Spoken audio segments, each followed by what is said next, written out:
Hey guys, gang, and welcome back to Path of Exile video. Today, 3.19 patch notes, the Heist version.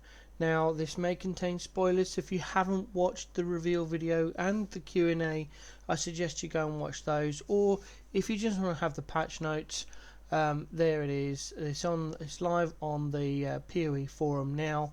I've had a flick through, I've had a brush through, I have watched the live reveal and the Q&A. And to be fair, there isn't much that really affects us as heisters. There are two divination cards that have been released. One gives a fully revealed eye level blueprint, and another one gives access to regrading lenses, which means depending on how accessible these two divination cards are and how easy they are to get from the mass amounts of stacked decks that we ourselves can generate through Heist, depends on how much it may change the value of blueprints and may change the price of some alt gems. Possibly not in early league, but later on in the league it could affect the profit margin of what we do.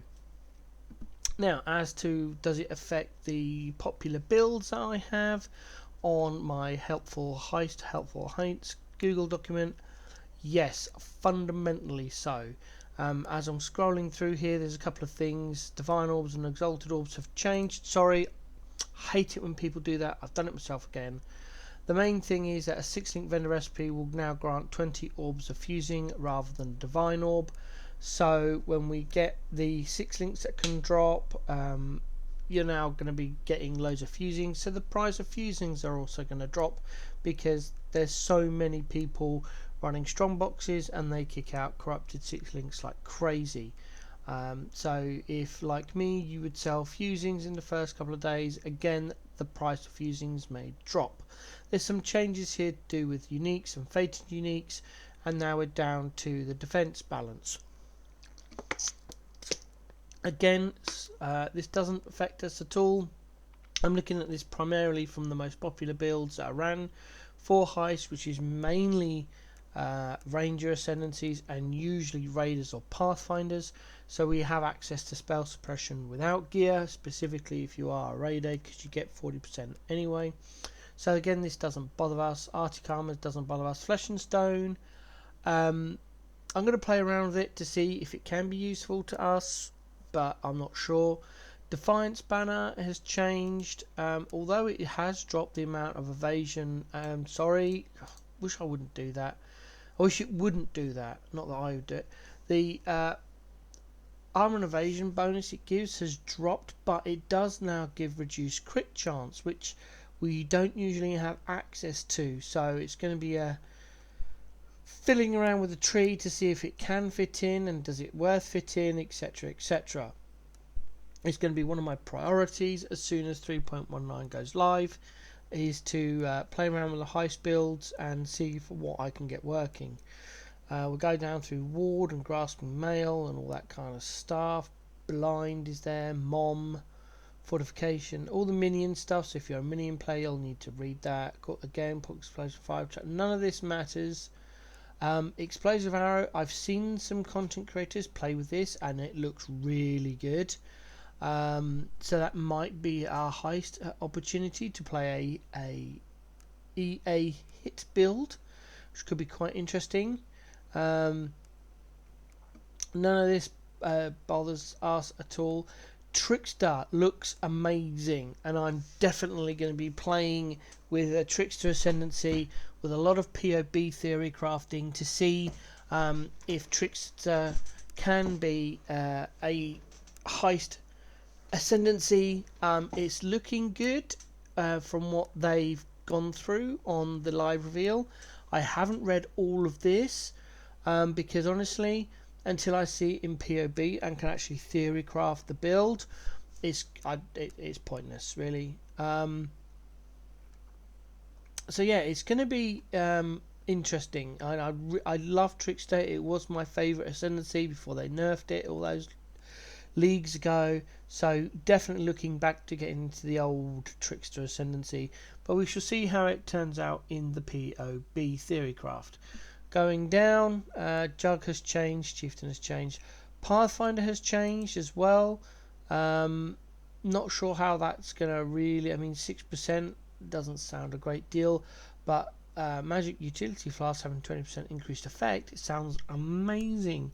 So those of you that prefer PF builds, especially if you're playing Peaconk PF builds are amazing. Now with this change, they're probably even better. And for those high level builds, if you are running a melding or a crystalline option omniscience, then those have changed as well.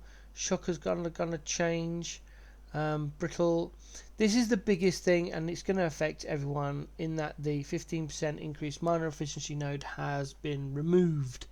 However, in the 3.18 POB, it doesn't really that matter. I mean, what a lot of people are doing and what I toyed with is basically dropping that mastery and then just taking by Defiance banner out, or dropping that mastery and throwing in an Enlighten level 3.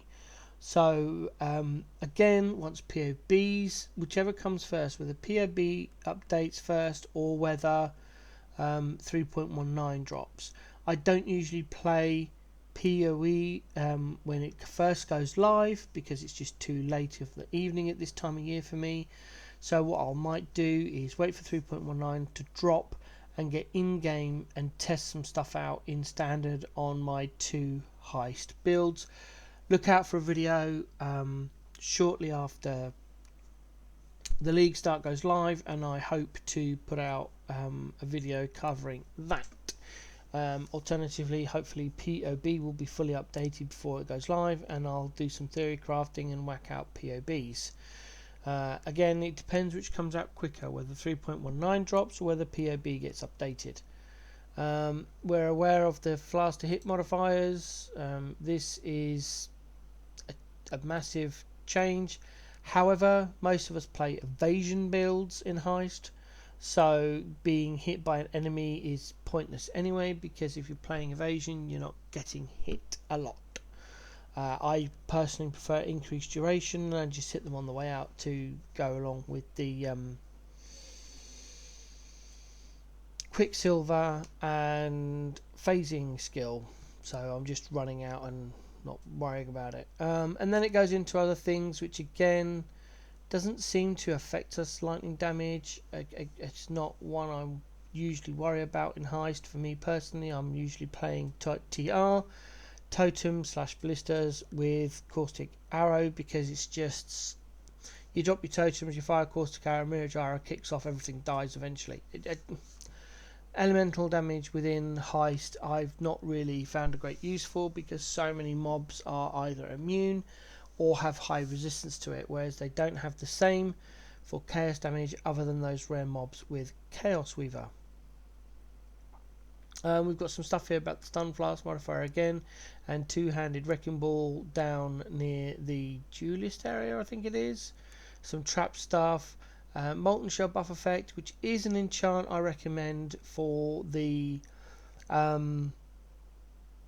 Blueprint Farmer. However, that's been removed, so probably looking at now a Mana Reservation one, which would be better. But that was only if you were running a cast when damage taking Molten Shell setup to run through the agility things. So now we've lost our Mana Reservation modifier, we'll probably be looking for a Aura Mana Res on our helms. Anyway, Theory Crafting POB, here we come. There's a little note there about recombinators in standard, but it's not going to affect us for league players.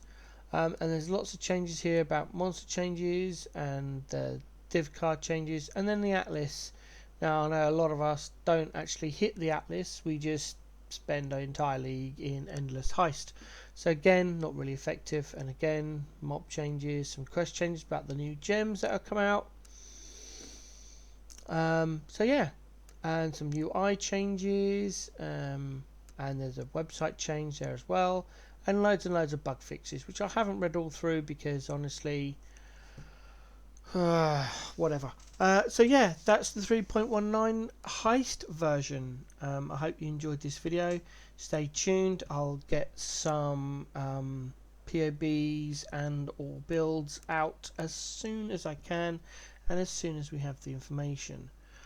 Hope you've enjoyed the video. Stay safe from Rogue Harbour. See you in the next one.